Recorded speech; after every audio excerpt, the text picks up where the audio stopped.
We now come to our other terminology, systems methodology. What is a systems methodology? We're going to look at that in a minute, but first let's look at what the aim of a systems methodology is. It's to ensure that the aim of the business is met. Now, when I'm saying business, I don't just mean business of the actual, your business might be developing a game. It might be engineering a critical system. It might be health system, any type of system. And systems, as we discussed earlier in the previous lecture, are all sorts of systems. But it's also whether you have understood the specification. Without understanding the specification, you really have no project. This is really important. And also that the project is planned, thought out, and properly controlled to give it every chance of success.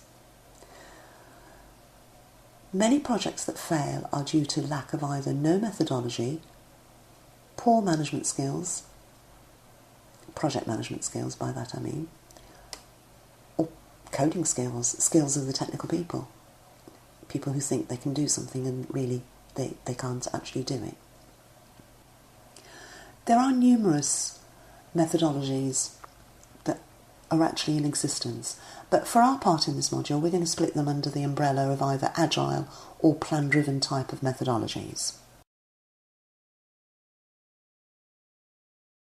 Okay, so we looked at the software development lifecycle, processes, development models. Now let's have a look at methodology. There are numerous methodologies that exist. For our part in this module, we'll split them under the umbrella of either agile or plan-driven type of methodologies. We're not going to go into depth into methodologies in this part, but we do need to understand what it means and why we need some form of methodology. So what's the definition of a methodology?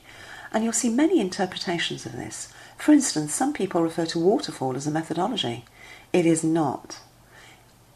Waterfall is a life cycle model. Okay.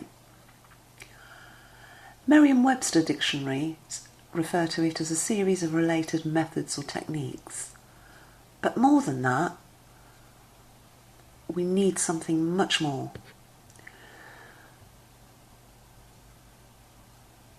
IBM Consulting Group state, let's get clear what we mean by methodology.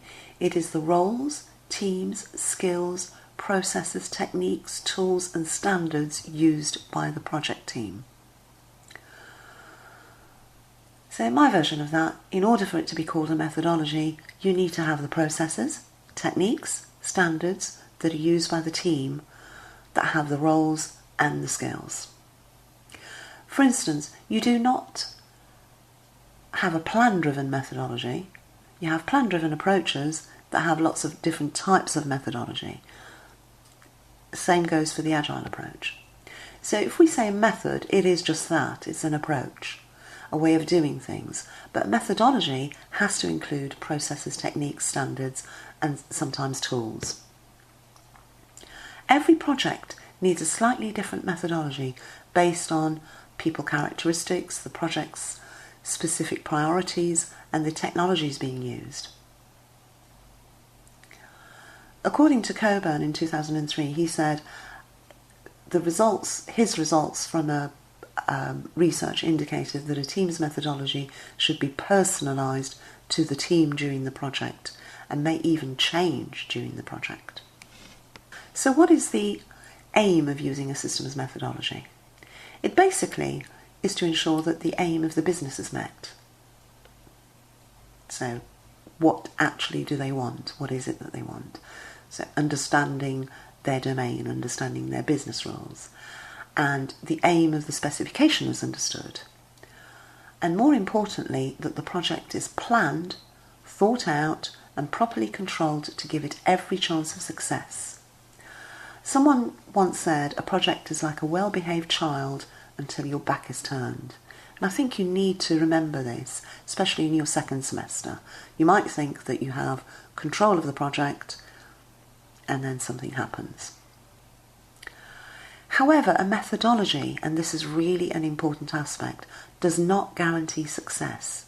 It's just a tool. It's a method to help an analyst analyse, sort out the complexity of a present system and bring a solution of the required system. It's a way of communicating with each other. It's a way of using standards. You still have to have the skills. You still have to be able to code. You still have to be able to analyse. It's just a way to include all of these things and to ensure that you follow a path.